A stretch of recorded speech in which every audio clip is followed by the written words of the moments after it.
23వ తారీఖు శుక్రవారం రోజున మేషరాశి వారి ఇంట్లో ఈ దేవి అడుగు పెట్టబోతూ ఉంది. ఇక మీ ఇంట్లో కనక వర్షం కూడా కురబోతూ ఉంది. కానీ ఈ జాగ్రత్త. శ్రీ వారాహీదేవి జ్యోతిష్యాలయం నెంబర్ 1 వశీకరణ స్పెషలిస్ట్ పండిత్ నంబూదరి. విద్య, ఉద్యోగం, వ్యాపారం, పెళ్లి, ప్రేమించి మోసపోవటం, ఆరోగ్య సమస్యలు, నాగదోషం, సంతానం, భార్యాభర్తల మధ్య గొడవలు, అత్తాకోడళ్ల మధ్య గొడవలు, స్త్రీ పురుషుల వశీకరణం, ధనం నిలకడగా లేకపోవటం, రాజకీయం, వామచార దోషం, మీ యొక్క ఎటువంటి సమస్యలు అయినా సరే 24 గంటల్లోనే పరిష్కారం లభించును. వీరి యొక్క కాంటాక్ట్ నెంబర్ వచ్చి 9043637512. నమ్మకంతో గురువు గారిని సంప్రదించండి. మీ యొక్క ప్రతి సమస్యను తొలగించుకోండి. తప్పనిసరి అవసరం. అయితే మేషరాశి వారి ఇంట్లో ఏ దేవత అడుగు పెట్టబోతూ ఉంది, మేషరాశి వారికి ఎలాంటి జాగ్రత్త అవసరం, ఎలా కనక వర్షం కురుస్తుంది అనేటటువంటి పూర్తి అంశాలను ఈ వీడియోలో తెలుసుకుందాం. వీడియోని మాత్రం ఎక్కడా కూడా స్కిప్ చేయకుండా చివరి వరకు చూడండి. అప్పుడే మేమేం చెబుతున్నామో మీకు పూర్తిగా అర్థమవుతుంది. ఇక వీడియోలోకి వెళితే, మేషరాశి అనేది రాశి చక్రంలో మొట్టమొదటి రాశి. అశ్విని నక్షత్రం 1, 2, 3, 4 పాదాలు, భరణి నక్షత్రం 1, 2, 3, 4 పాదాలు, కృత్తికా నక్షత్రం 1వ పాదంలో జన్మించిన వ్యక్తులని మేషరాశి వారిగా పరిగణిస్తూ ఉంటారు. ఈ రాశ్యాధిపతి వచ్చేసి కుజుడు. ఇక మేషరాశి వారి యొక్క వ్యక్తిత్వం గురించి పరిశీలించినట్లు అయితే, ఈ రాశిలో జన్మించినటువంటి వ్యక్తులు చాలా మంచివారు. అదేవిధంగా ఈ రాశిలో జన్మించినటువంటి వ్యక్తులకి కష్టాలు కూడా అధికంగానే ఉంటాయి. సొంత స్వయం కృషితో పైకి వస్తూ ఉంటారు. ఎవరిని కూడా సహాయం అనేది అడగరు, ఎవరి సహాయం కూడా తీసుకోరు. స్వయం కృషితో ఎదగటం అనేది వీరి ప్రత్యేకత. అలానే 12 రాశుల్లోకెల్లా కూడా అత్యంత మంచి వ్యక్తులు, అలానే అత్యంత సున్నితమైనటువంటి వ్యక్తులు, అత్యంత తెలివితేటలు కూడా కలిగినటువంటి వ్యక్తులు మేషరాశి వారు. కానీ కొన్నిసార్లు వీరి ఆవేశమే వీరికి శాపంగా మారుతుంది. అలానే వీరికి కొన్నిసార్లు వీరి యొక్క ఆవేశంతో పాటు వీరు చేసినటువంటి సమస్యలు, అంటే వీరికి సమస్యలు అధికంగా వస్తాయి. వీరు చేసినటువంటి పుణ్యాలు చాలా ఉంటాయి, కానీ ఇంకా కష్టాలు వస్తున్నాయని బాధపడుతూ ఉంటారు. అయితే వీరికి సమస్యలు వచ్చినా సరే ఖచ్చితంగా దైవానుగ్రహంతో ఏదో ఒకరోజు ముందుకు మాత్రం సాగిపోతారు. వీరి కష్టాలు కూడా ఖచ్చితంగా ఏదో ఒక రూపంలో తీరిపోతాయని గుర్తుపెట్టుకోవాలి. ఈ సమయంలో మాత్రం మేషరాశి వారికి దైవానుగ్రహం, ముఖ్యంగా లక్ష్మీదేవి యొక్క అనుగ్రహం అయితే అధికంగా ఉంది.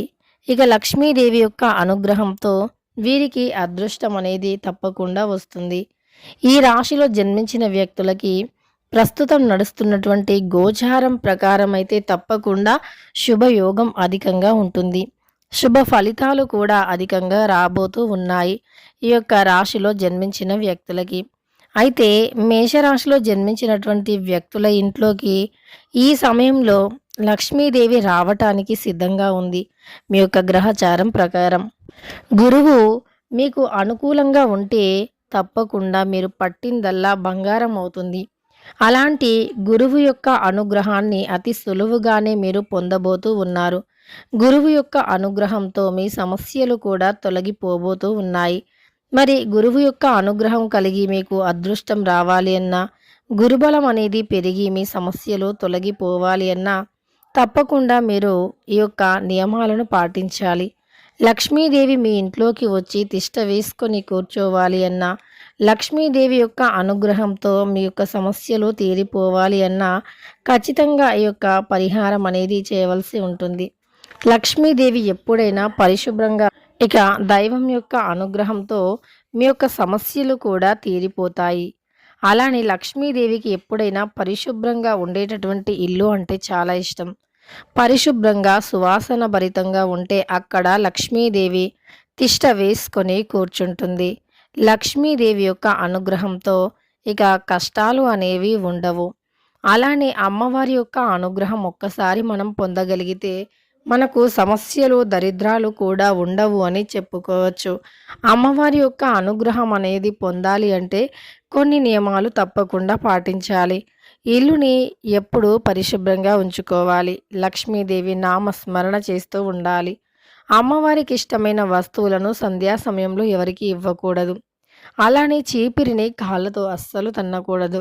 గడపను కాళ్ళతో తన్నటం, గడప పైన కాలు పెట్టటం, తలపెట్టి పడుకోవటం వంటివి కూడా అస్సలు చేయకూడదు.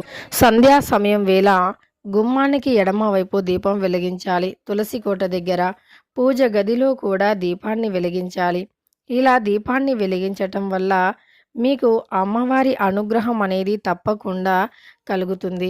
అమ్మవారి యొక్క అనుగ్రహంతో మీ యొక్క సమస్యలు, మీ యొక్క కష్టాలు, మీ దరిద్రాలు కూడా తొలగిపోతాయని గుర్తుపెట్టుకోండి. మీ జీవితంలో మీకు ఎదురైనటువంటి ప్రతి సమస్యలు కూడా ఖచ్చితంగా తీరిపోతాయని చెప్పుకోవచ్చు.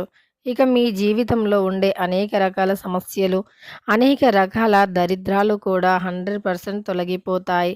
ఇక ఈ యొక్క మేషరాశిలో జన్మించినటువంటి వ్యక్తులకైతే లక్ష్మీదేవి కటాక్షం కలగబోతూ ఉంది. అమ్మవారు మీ ఇంట్లో తిష్ట వేసుకొని కూర్చోవాలి అంటే తప్పకుండా కూడా ఇలాంటి నియమాలు పాటించాలి. ఇక మీకు ఉద్యోగ అవకాశాల విషయానికి వస్తే గనక ఉద్యోగ అవకాశాలు కూడా మెండుగా వచ్చే అవకాశం కనిపిస్తుంది. అలానే ఉద్యోగంలో కూడా అంటే వీరు చేస్తున్న ఉద్యోగంలో జీతాలు పెరగటం కానీ, ఇక ఈ యొక్క రాశిలో జన్మించినటువంటి వ్యక్తులకైతే ప్రస్తుతం గోచారం ఇలా నడుస్తుంది.